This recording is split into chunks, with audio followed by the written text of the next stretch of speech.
Once upon a time, there were two best friends. One of them had a computer and the other one sucked.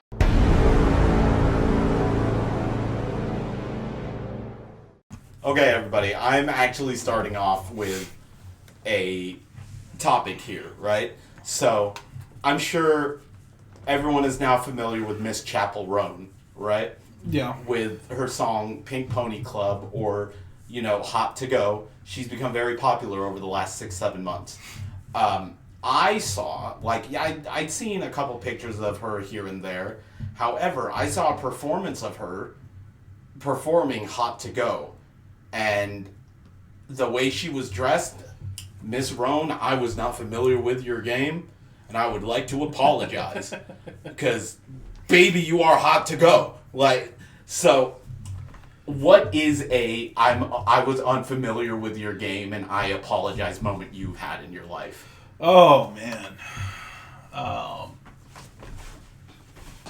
Because, I have those a lot. So is it weird that immediately as you say that, my brain, took it in a different direction and I'm unfamiliar with your game and I feel the need to offend?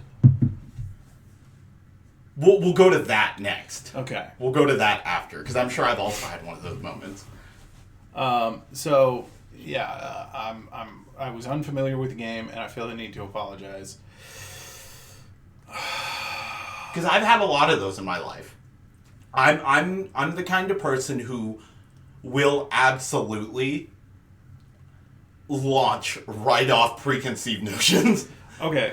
All right. So, I am going to say Avenged Sevenfold. That's good. I'm going to say Avenged Sevenfold. So, I had heard of A7X before, and I was still living in Japan at the time. Yeah. And they toured into Japan. And a buddy of mine, I'm just going to say his first name because there's no way any of you will be able to find him, but John. His name was John, right? Oh, I know exactly who that is, and I've never met the guy. Buddy of mine, he was a big music buff, and he was a super A7X junkie. This is back with probably City of Evil back in 2000. Yeah, this was City of Evil. What year was it? This was 2000. City of Evil was 2005. Self-titled was 2007. Yeah, it was 2006 then. And whatever. They were in Japan. He wanted to go to the show. He got me tickets, right? So we went and we saw them. And I remember he had tried to show me their music before. He tried to get me to listen to them. And I remember listening to it and being like, man, this is kind of fucking garbage. I get it. It's edgy. Whatever.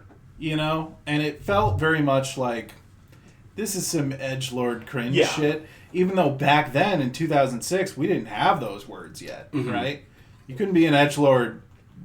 You couldn't be doing edgelord cringe shit in 2000. Well, you could be an edgelord. You just weren't cringe yet. Right. You were fail.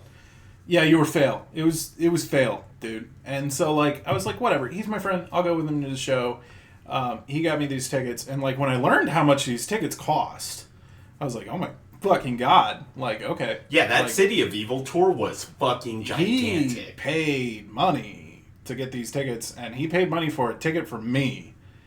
And he was really trying to get me into A7X. So it's okay, whatever, we'll go. I was not excited for their set at all. I really wasn't. I liked the band that went up before them. Was it Atreyu? It sounds like it was probably Atreyu. To be honest, I don't really remember. That's fair. Because everything after A7X started playing, or everything before that, didn't matter anymore. I was born again.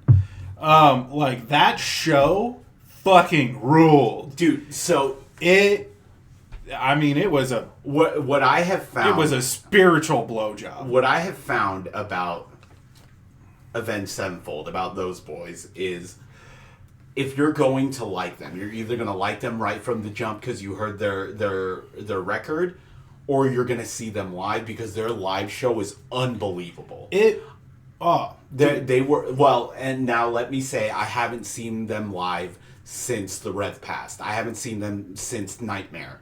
But back during the self-titled tour, oh my god, they were unbelievable. They're just... They're Shadows, Matt, his stage presence, I know nowadays we have this whole aura thing. When he's on stage, he has aura. Oh, yeah. Because that arena's in the palm of his fucking hands. Yeah, it was crazy. It made me into such a believer. I got obsessed with their music. It was phenomenal. It truly changed my fucking life. And it's ironically one of the things we bonded over was Avenged Sevenfold. Yeah, we both kicked it with A7X. Not physically in person, but we would get their new albums and we would sit and we'd listen to the whole thing through and we'd discuss it. Okay, this is a fucking core memory for me. Yeah. Right?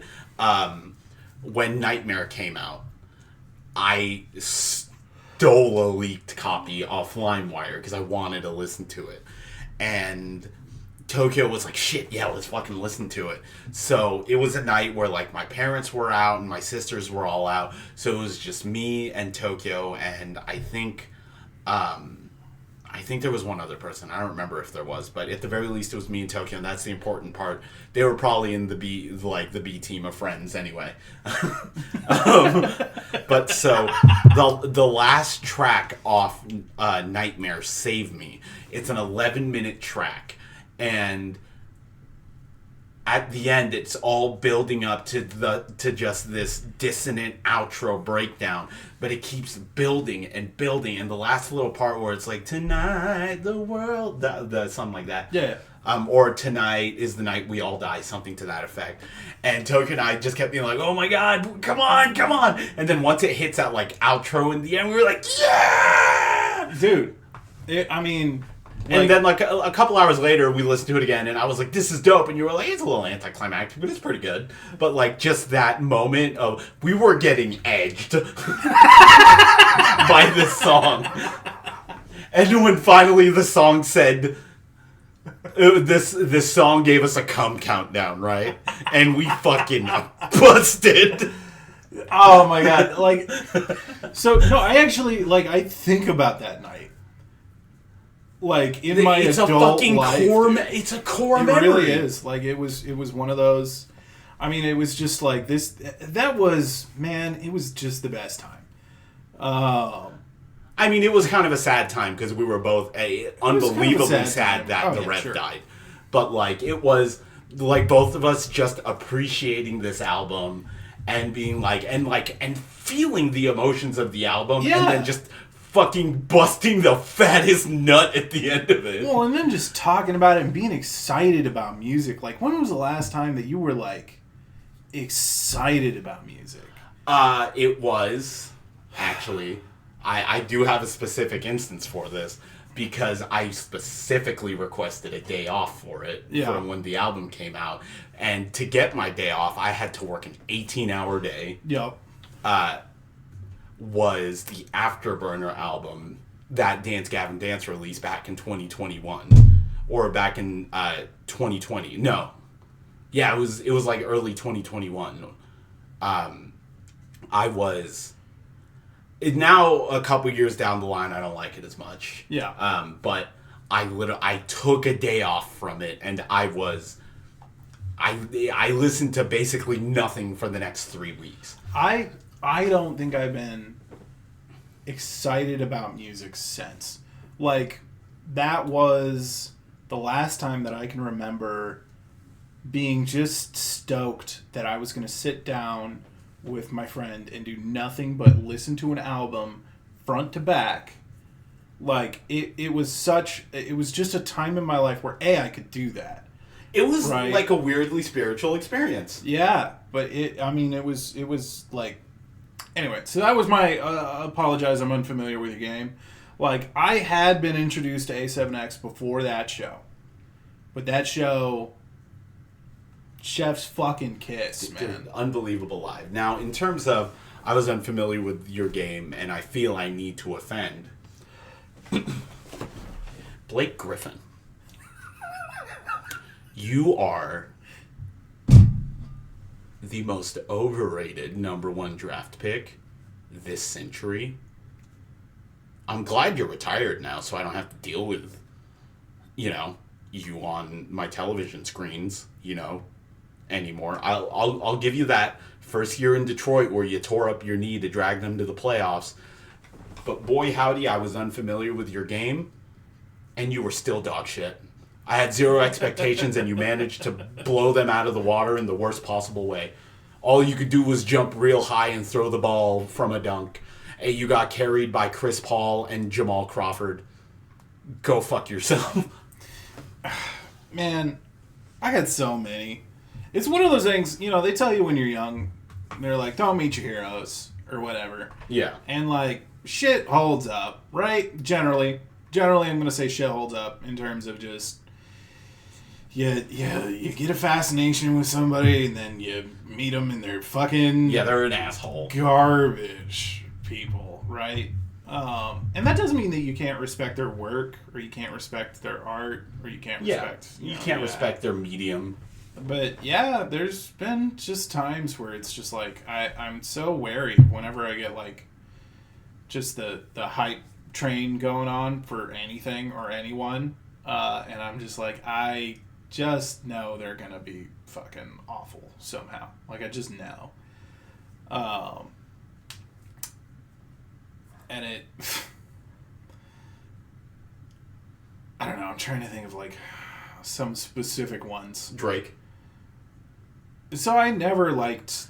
Yeah, Drake. I know you don't. I know you've never liked Drake. That's why I bring him up specifically. So, what I will say, and this is weird to say now, right, after the Kendrick-Drake beef and all of that. No, that was a slaughtering.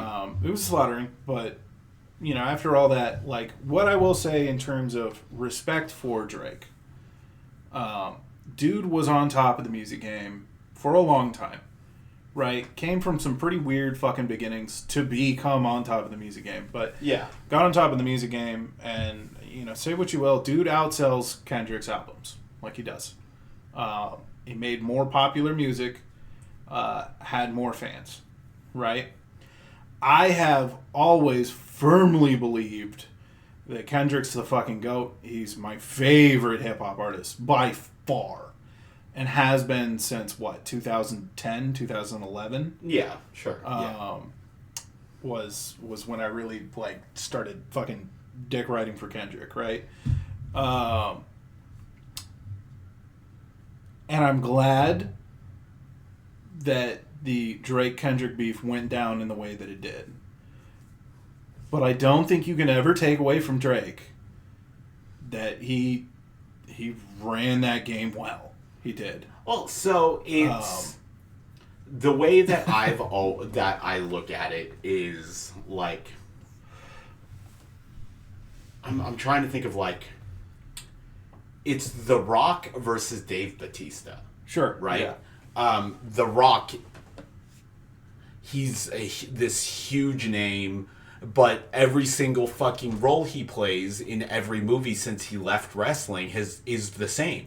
Yep. He plays The Rock. Yep. He doesn't play Dwayne Johnson. He doesn't play DJ. He plays The Rock as a character. Dave Bautista very specifically went for roles that he could act. Yeah. He was in it for the craft. And I personally think that's a good, an apt comparison, despite the fact that there's no beef between them. But, Drake has, I will say, Take Care, phenomenal album. He's come out with some absolute fucking bangers that I still bump. I love the song Knife Talk. Love it. God's Plan, love that song. But he made music to be consumed by the masses. Mm. Kendrick Lamar won a Pulitzer Prize. Yeah. For Damn. He is the only rapper to win a Pulitzer Prize. Yeah. He's in it for the craft. Yeah. Oh, yeah. However, because he's in it for the craft, and he's in it to be the GOAT, right? He wants to be one of the people, it's very clear he wants to be in that same air that people give Eminem, Tupac, Biggie, right? Snoop, Dre.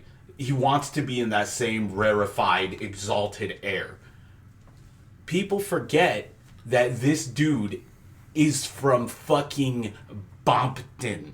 He is from the hood. He's about that shit. Yeah. And I think the most glaring, like, Drake is fucking doomed was when he came out with Family Matters, right? And he tried to make fun of the song Mother I Sober, in which the whole point of the song is Kendrick is like, I was not fucking molested, right? And Drake is just like, his whole, like, trying to lambast that song, which was like, dude, you didn't even fucking listen to the song. Like, you don't know what you're doing here. Was, he tried to be like, haha, you got molested. Take that, idiot. And it's like, bro, how fucking dumb are you? That gives me the ick. But, like, people forget Drake, or rather, Kendrick is actually about that. He wants the smoke. He's about the action. Like, Drake was the only one who got his fucking feelings hurt from the Control verse. And back then, we already knew Kendrick was about that life. He wants the action. Like, Mr. Kendrick Lamar will spin the fucking block. And, like, I mean, I've talked about, so anybody who knows me knows two things about me. You're kind of a hipster when it comes to hip-hop specifically. Maybe. I hate Drake and I hate Bruno Mars. I've never understood the Bruno Mars hate. I've always understood the Drake hate. Bruno Mars I hate for one fucking song. Is it the Lazy song? Wait. I have to make sure that I get this right. What's the song? No, I actually like the Lazy song. I like a lot of Bruno Mars' songs. I hate Bruno Mars as a person. Oh yeah, no. Oh, As far as I know, Bruno Mars is an asshole. This is the song that I put. Is so it Grenade? Far. Yes, It's Grenade. It's Grenade. I knew it. I knew it was fucking Grenade. So Grenade was one of the songs that he like blew the fuck up on, and I mean, you know, haha, pun, but like that wasn't intentional, so you don't have to feel bad about it. He got he really big off of that song, right? Like, he had some involvement prior to Grenade, but Grenade was, like, the one that hit the radio and stayed on the fucking radio. Well, there was the Just the Way You Are. That was another big song. But, like, Grenade is the one that sticks with Tokyo. I hate that song with such a fucking passion. I know we started on Drake hate, but I gotta hate on this fucking song for a goddamn minute. Get off your cross, dude. Okay? I would catch a grenade for you. What the fuck? Why? For one, why? Have some self-fucking respect, okay? I understand telling somebody that you would take a fucking bullet for them, but this is a hate song. You're literally being up there being like, you are a disappointing bitch. Like, you betrayed me, and, like, get over it. You know what's particularly fucking ironic? He, along with Anderson .Paak, is the one that came out with smoking out the window, and that song's a fucking banger. Like, wasn't he involved in, he had a song, what was it? It was like Magic or some shit. Yeah, no, he did. Probably. He did. It was somewhat recent. I say somewhat. I think it was like 2016, 2017. Certified banger. 70s groove to it. Do you remember what the song, like, can you give me, like, recite the song slightly to me? Yeah, let me, just pull up a... because there's also that group Magic who did Marry You. No, it was Magic. 24K Magic. Okay, yeah, that song's a banger. It was 24K Magic, and it's got a fucking groove to it, man. It's got a fucking groove to it. Well, like, once he started leaning into, like, the weird, like, kind of, like, almost, like, modern Motown kind of R&B thing. Yeah, it was funky. Yeah, you know, like Uptown Funk. I know that song's annoying, but that's a groovy fucking song. Still, yeah, like, I don't hate on him for that shit. Like, I don't. I just don't respect him as a person. Yeah, well, apparently he's an asshole. Because of Grenade. It's. I thought you were gonna be like. I thought it was anything for anything. I don't know him personally. I've never shook the man's hand. I've heard he's apparently kind of an asshole. Yeah, maybe he is, maybe he isn't. I don't judge him on that. I judge him based on Grenade. I judge him on Grenade. Like, your character shreds to me, like, in pieces. Again, it's one thing to get in the mic and yell about some angry shit, right? That's a lot of hip hop. Yeah, I'm down with that. This was whining into a mic. No, it was full on baby. Fucking whimpering. Alright? I'm listening to a man having a ruined orgasm. Like, that's how fucking atrocious that was, that it was played on the radio. Over and fucking over. This dude got edged and told to ruin. And, like, that was it. And he was taking it. By making that song, you are fucking taking it. Make a different fucking song. Okay? Yeah, make Smoking Out the Window. Like, just like any other song. Like, I'm totally cool if you make a song and you're like, you cheated on me and my life's great now. Like, look at what you're missing out That's on. what Fuck You by CeeLo Green is. Like, that's literally any of Taylor Swift's songs. I respect those more than that fucking song. Okay? I respect Taylor Swift's entire discography more than I respect fucking Grenade. And the fact that it got so popular made me so mad. Like, to the point where, like, I wanted to find a coven of witches and just be like, hex him so every girl cheats on him the rest of his life. Like, Bruno Mars, that was some bitch-made shit. Personal opinion. To quote today's vernacular, soy boy. Oh, my God. Again, it's okay to be sad about it. All right, but just don't get off your fucking cross. Whimper into the fucking mic about how great you are and just how fucking terribly they treated you. Like, I don't care. Did it feel like he was calling her mommy and not in a sexual way? Oh yeah, that was it. That's the ick. That's the fucking ick. And it's so, like, Grenade was, how long ago was it? 2012? I don't fucking 2013? Hey Siri, when did Grenade by Bruno Mars release? Grenade was released in 2010. Oh my God. This answer is from Wikipedia. Thank you. Fucking... No problem. That shit. 2010.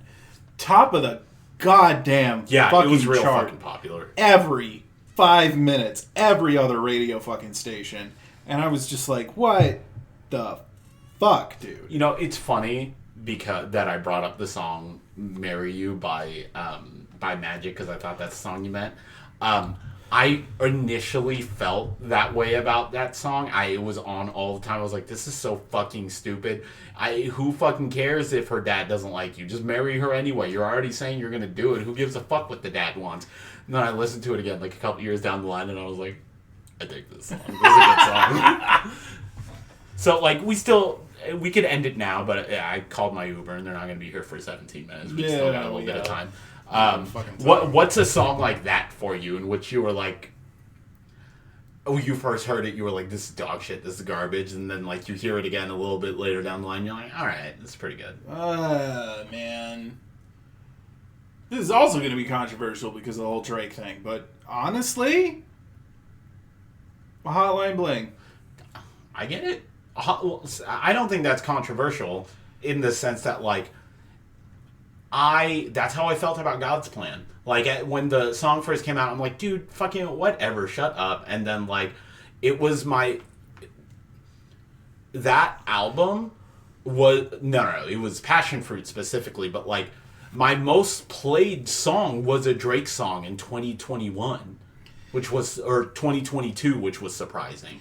It was just, I remember Hotline Bling being everywhere. Everybody loved it. I did not like the song. I thought it was fucking stupid. And it was, again, years and years later, I listened to it and I was like, eh. No, actually, you know what the song really was for me? It's got a fucking groove. One Dance. Yeah. Yeah. Yeah. Because when it came out, I was working at a Subway. And we had to play their stupid fucking radio station. And I heard that song all the time, and I'm like, this song fucking sucks. and the girl you were dating, like when she would visit, only wanted to play that song. And I was like, I hate this fucking song. It's dog shit. And then back in like 2019, somewhere around there, I was just on this weird Drake kick. So I was just listening to Drake. I was walking home from somewhere. I don't fucking know. But one dance came on, and then in my brain it's like, I need a one dance, got a Hennessy in my hand. And I'm like, fuck, it's a good song. Yeah, I mean, there's kind of a number of songs. And most of them are by Drake. Fucking... I'm trying to move away from Drake, trying to get in some other shit. So are children. The flip side of that, right? Looking back on old music that I used to listen to, that now I'm just like, ugh. Anything by The Offspring. Oh, I still like The Offspring. What I'm about to say, I know is unpopular. Coheed.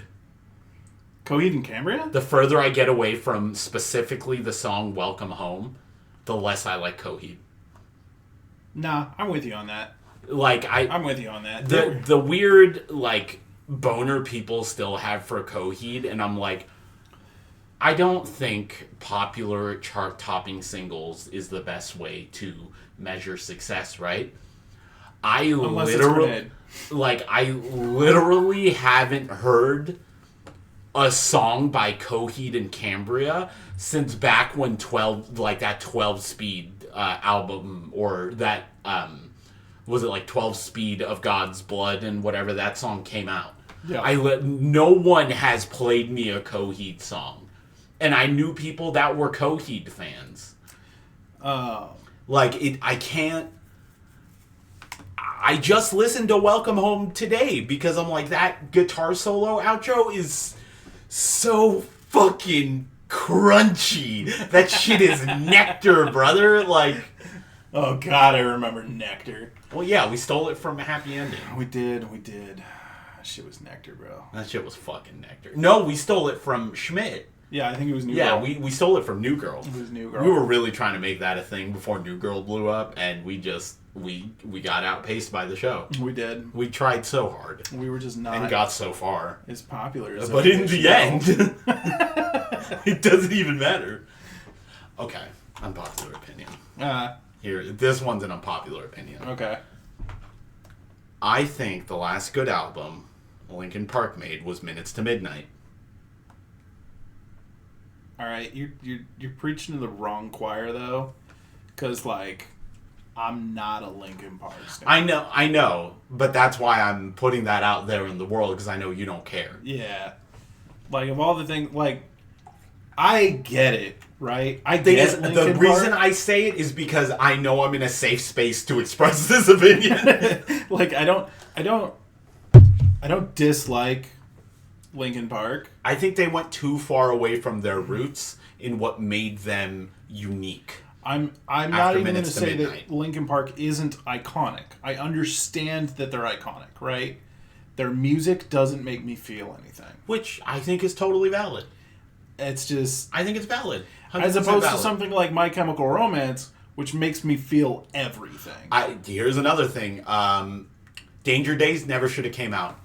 I choose to believe My Chem did not make a single album after the Black Parade is Dead live album. I don't even care. Danger Days is dog shit. They could have actually had a ruined orgasm in the mic, and I would have loved it. I fucking... Nah. Genuinely makes me want to kill myself. I hate that song. I hate everything about that song. I'll bump it. I don't care. I'll kill myself before I willingly bump that song. Yeah, it's fine. Also, you know what? Here's another unpopular fucking opinion. You're old. Give it up. Like, Gerard you can't sing your songs anymore. Like, yeah.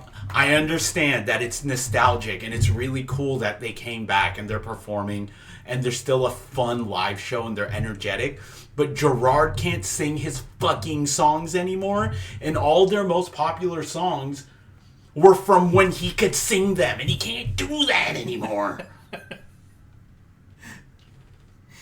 Anyway, this has been the topic of aliens. I hope you guys have a really good night. I got one more thing to complain about. What? Joji Pink guy, right? Filthy Frank. I know people really like his like weird kind of like sad boy music turn from being Filthy Frank, but I thought he was dog shit as Filthy Frank. He wasn't funny, and the only good song he came out with as Joji was Glimpse of You, and everything else he's ever done has been absolutely dog shit.